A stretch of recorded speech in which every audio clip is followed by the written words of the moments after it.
계속해서 유다 지파의 땅 분배에 대한 이야기입니다.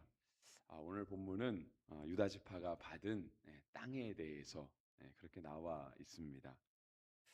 우리가 이제 성경 보면서 간혹 이렇게 족보에 대한 이야기가 나올 때도 그렇고요. 이런 이렇게 성읍들에 대한 이야기 나올 때 여호수아 뒷부분은 이런 부분이 많이 있습니다. 왜냐하면 그러니까 가나안 땅을 정복하고 정복한 땅을 분배하는 내용이 있기 때문에 성읍들이 이렇게 쭉 언급되는 경우가 많은데요. 유다 지파는 조금 독특한 면은 있습니다. 그래서 처음에 갈렙에 대한 언급이 있었고요. 우리가 어저께 살펴보기에는 갈렙과 그 조카와 그 갈렙의 딸에 대한 이야기도 이렇게 함께 보았죠. 유다 지파가 하나님 앞에 받은 성읍은 굉장히 많았습니다. 그러니까 숫자적으로 따지면 적지 않고요. 제가 이렇게 잘 읽기도 어려운 이렇게 성읍들을 조금 세 봤습니다. 세 봤더니 제가 세기로는 한 114 성읍 정도가 나오는 것 같습니다. 물론 이 성읍이 현재 이스라엘 지도에서 어느 위치를 차지하고 있다라고 하는 것을 꼭 정확하게 이렇게 매칭시키기는 어렵습니다. 그러니까 '여기가 여기겠구나.'라고 하는 것들을 다 찾아가기는 어려운 부분들이 있는데요. 이제 학자들이 이렇게 연구해 놓은 지도들을 보면 그래도 유다 지파가 굉장히 많은 성읍을 받은 이스라엘 12 지파 가운데 하나입니다. 그러니까 굉장히 적은 땅을 분배받은 지파가 있는 반면 유다는 그래도 좀 많은 지역들을 이렇게 분배를 받았죠. 그리고 이게 또 내용들을 이렇게 잘 보시면 여러분에게도 몇 군데 익숙한 지역들은 있을 겁니다. 왜냐하면 우리가 성경을 보면서 '아 이 지역은 우리가 다른 때도 한번 본 적이 있다.'라고 하는 그런 지역이 있기 때문에 그렇거든요. 근데 이제 그 지역들을 보면 '이 지역이 원래 유다 땅이었나?' 하는 생각이 드는 곳도 있습니다. 그래서 이제 여호수아가 담고 있는 어떤 땅 분배의 내용들만 보면 쪼끔은 이렇게 좀 이상적인 모습이 있습니다. 제 이상의 그게 아니라 우리가 바라는 우리의 이상이 있지 않습니까? 그런 이상적인 부분이 이스라엘의 땅 분배에 쪼끔 이렇게 투영이 돼 있다라고 하는 거예요. 이상적인 모습은 좋은 모습이죠. 우리가 인제 바라고 추구하는 바이니까요. 하지만 이상적인 모습은 우리가 바라고 추구한다는 면에서 현실과는 쪼끔 동떨어진 면도 있습니다. 아직 현실에 이루어지지 않은 것들이 이상적인 면이 있기 때문에 그렇죠. 그래서 인제 오늘은 이렇게 쭉 이스라엘의 성읍들이 있는데요. 우리가 오늘 본문 말고 왜냐면 우리 처음 들어보는 성읍이 너무 많기도 하고 그 성읍이 어딘지도 잘 모르는 것도 많고 하지만 우리가 들어본 성읍들을 이렇게 몇 개 언급하면서 오늘 본문이 주시는 말씀을 이렇게 한번 생각해 보려고 합니다. 여러분들은 오늘 이렇게 본문 쭉 읽으면서 어떤 성읍들이 여러분들에게 익숙하게 다가오셨는지 잘 모르겠습니다. 근데 제가 몇 가지 하나 살펴보려고 했던 성읍들은요. 먼저는 31 절에 등장하는 시글락이라고 하는 동네입니다. 시글락은 사무엘상에 등장하는 동네이고요. 사무엘상의 주인공은 사무엘이라기보다는 거의 뭐 다윗이라고 할 수 있습니다. 물론 사무엘이 주로 등장도 하고 사울도 주로 등장하고 그거에 못지않게 다윗도 거의 주인공으로 등장을 하는데요. 사무엘상에 등장하는 다윗은 굉장히 좀 불쌍한 모습입니다. 그러니까 어려움에 빠져 있는 연단의 과정 중에 있는 다윗이 바로 사무엘상에 등장하는 다윗입니다. 이 시글락 땅은요. 다윗이 자신을 죽이려고 하는 사울을 피해서 도망갔던 땅 중에 하나가 바로 시글락이었습니다. 원래는 인제 가드 왕 아기스라고 하는 사람에게 도망을 갔는데 다윗은 그 가드 왕 아기스에게 도망을 가서 그에게 몸을 기대어 살 때에도요. 그의 성실함을 내려놓지 않았습니다. 그러니까 하나님 앞에 살아가는 그 참된 신앙의 모습을 내려놓지 않았고 그 모습이 아기스에게 굉장히 좋게 여겨져서 아기스 왕이 다윗에게 시글락이라고 하는 동네를 줍니다. 그래서 이 시글락이라는 동네는 영원토록 다윗의 성읍이 되고요. 다윗은 유다 지파였기 때문에 이제 유다 지파의 땅으로 이렇게 들어오게 되죠. 하지만 이 시글락은 한편으로 생각해 보면 그런 땅일 수 있습니다. 그러니까 우리가 인생을 살다가 내가 의도하지 않았고 나의 실수도 아니고 그냥 나는 늘 하나님 앞에 성실하게 살았는데 사울이라고 하는 그런 권력을 가진 사람이 어떤 힘을 가진 사람이 나를 억울하게 하는 거죠. 나는 나라에 충성한 것밖에 없고 임금을 잘 섬긴 것밖에 없는데 도리어 그것이 시기와 질투의 대상이 돼서 예, 망명을 해야만 하는 도망가야만 하는 그 사람이 바로 다윗이었거든요. 사무엘상에 등장하는 다윗입니다.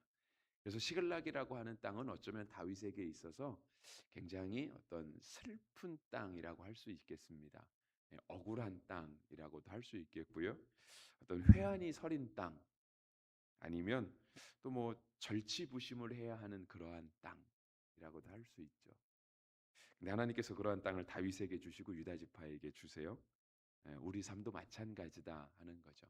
우리의 삶에도 우리가 뜻하지 않았지만 나는 정말 하나님 앞에 믿음으로 살고 정말 세상에서 열심히 살았는데 우리의 삶의 자리에는 때때로 이렇게 회한이 서린 땅, 슬퍼하고 억울해하는 땅도 있다라고 하는 것을 이 시글락이 우리 가운데 의미하는 것 같습니다.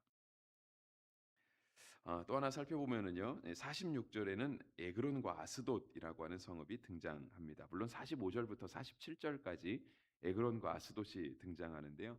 이 에그론과 아스돗은 유다 지파가 받은 땅 가운데 어쩌면 가장 이상적인 땅이라고도 할 수 있습니다. 그러니까 가장 비현실적인 땅이라고도 할 수 있다는 거예요. 왜냐하면 이 에그론, 아스돗 이런 땅들은 전형적인 블레셋 성읍이었습니다. 블레셋의 5도시에 해당하는 그 성읍들 중에 2개가 바로 이 에그론과 아스돗입니다. 그러니까 나머지는 가사, 가드, 아스글론이라고 하는 성읍이 이 에그론, 아스돗과 함께 블레셋의 중심, 그러니까 핵심 도시 5도시였다라고 하는 거예요. 대한민국의 5도시를 따지면 그래도 우리 부산이 들어가지 않겠습니까? 한 2번째로 서울 다음엔 부산이니까. 근데 그 외에 대한민국의 5도시를 따져보면 뭐 우리가 뭐 대구나 뭐 대전, 인천 뭐 이런데 광주 뭐 이런데 생각해 볼 수 있겠죠. 그러니까 대한민국이라고 하면 그런 도시를 생각하는 것처럼 에그론과 아스돗은 전형적인 블레셋 도시였다라고 하는 거예요. 근데 이 블레셋 성읍들은요, 실은 유다 지파가 실제적으로 잘 통치하지 못했습니다. 어, 힘이 셀 때에는 그러니까 이제 다윗이나 뭐 솔로몬 같은 그런 아주 힘센 군주가 나타날 때에는 블레셋까지 그 영향력을 미칠 수 있었지만 실은 이제 정치가 어지럽고 나라가 갈라지고 할 때에는 블레셋 땅에는 사실상 유다의 이스라엘의 정치력이 거의 미치지 못했고요. 도리어 블레셋 사람들에게 이스라엘 백성들이 많은 괴로움을 당하는 그런 입장에 놓여 있었습니다. 우리의 삶에도 그런 게 있습니다. 우리가 힘이 강할 때 우리가 통제할 수 있는 영역이 있고요. 도리어 우리가 힘이 약해질 때 원래는 우리가 통제해야 되는 영역인데도 불구하고 우리가 도리어 그것 때문에 휘둘려 사는 경우도 굉장히 많습니다. 근데 우리에게 가진 힘이라고 한다면 성도에게는 믿음이겠죠. 그죠? 그러니까 우리의 믿음이 좋을 때에는 우리가 충분히 통제할 수 있는 절제할 수 있는 우리의 삶의 영역들이 있습니다. 근데 우리가 믿음이 때로 좀 이렇게 시그러들 것 같을 내가 요즘은 믿음이 좀 약해 라고 말할 때에는 원래는 우리가 통제해야 되는 영역 가운데 도리어 우리가 휘둘리는 영역들이 굉장히 많다라고 하는. 그러니까 우리가 믿음으로 살지 못할 때 믿음이 우리의 삶을 주장하는 게 아니라 도리어 이방의 더러운 것들이 우리의 삶을 통제해 버리는, 우리의 삶을 좌지우지해 버리는 그런 경우가 많다는 거죠. 근데 우리의 삶에는 분명 그러한 자리가 있습니다. 근데 정확한 건 하나님이 그러한 삶의 자리까지도 원래는 우리에게 주셨다라는 거예요. 원래는 우리에게. 그래서 마치 창세기에 있는 것처럼 우리가 지난 여호수아 주일에 통해 본 것처럼 생육하고 번성하라 명령하신 것처럼 원래는 우리가 생육하고 번성해서 다 하나님의 땅, 우리의 믿음의 영역으로 만들어 가야 되는 곳이다라고 하는 것입니다. 또 하나 살펴보면 이제 제가 한 2개 정도 더 살펴볼까 하는데요.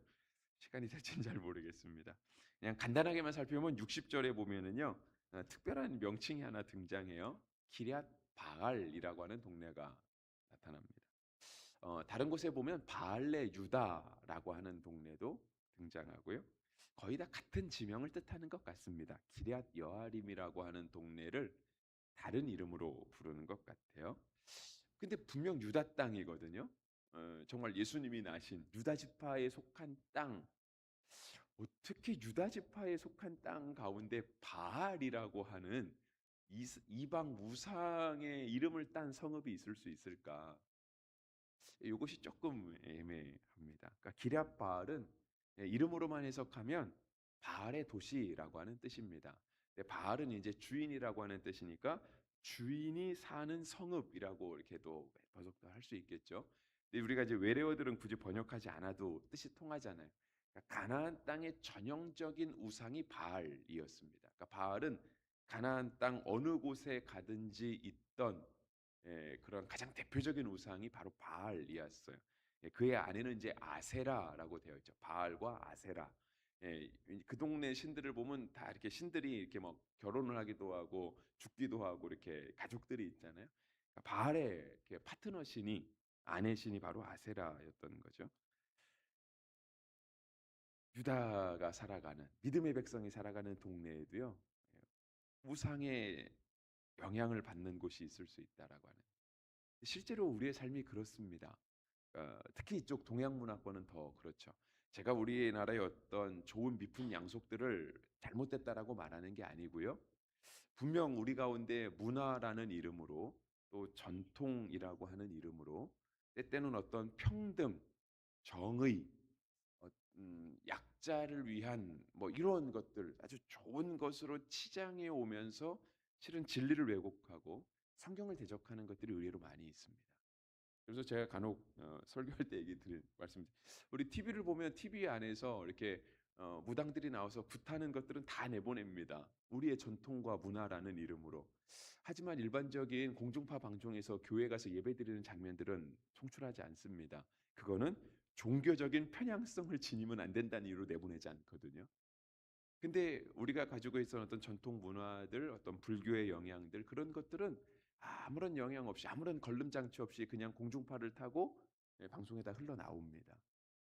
우리 입장에서 보면 그건 좀 불공평한 거 아닌가라는 생각이 들긴 하지만 실은 제가 뭐 어떤 그것을 그런 방송이 잘못됐다. 뭐 그런 게 제가 그걸 따지려는 게 아니고요. 도리어 우리 삶을 돌아보자 이거예요. 우리의 삶에도 우리도 알지 못하게 그렇게 자리 잡은 우상의 영역들이 있다라고 하는 거예요.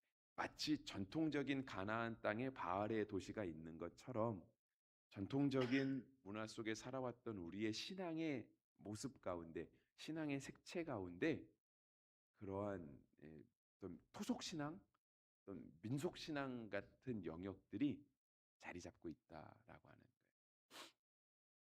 그런 것들을 잘 걸러낼 수 있어야 하겠습니다. 우리 마지막 63절인데요. 63절도 간단히만 언급하면 예루살렘입니다. 근데 여러분 예루살렘이 굉장히 낯설게 등장을 하죠.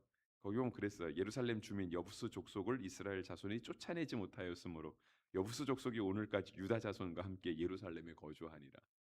여러분 예루살렘은 그 누가 뭐라 그래도 이스라엘 도시 아니겠습니까? 정말 다른 데는 다 아니라 그래도 이 마지막 하나 도시 그래도 이스라엘 땅 믿음으로 살아가는 땅 그거 언급하자면 예루살렘 아닌가요? 예루살렘. 예루살렘 안에도 다 쫓아내지 못한 이방 민족들이 함께 살고 있었다라고 하는. 여러분 고린도전서도 이야기하지만 선줄로 생각하는 자는 넘어질까 조심하라. 우리의 삶에서 정말 내가 이 부분만큼은 나는 절대적으로 여기는 하나님의 영역이에요. 내가 정말 이것만큼은 너무 하나님께 떳떳하고 자신 있고 자랑스럽고 누구한테 가서도 내가 얘기할 수 있고 할 만한 우리의 신앙의 진짜 핵심 영역 같은 그곳에 이방 민족이 있을 수 있다라고. 이 예루살렘의 여부스 족속은요. 나중에 우리가 사무엘하 5장에 가면 다윗이 그때의 예루살렘을 점령함으로써 완전히 쫓겨나게 됩니다. 그래서 예루살렘은 이제 다윗성이 되어지게 되죠.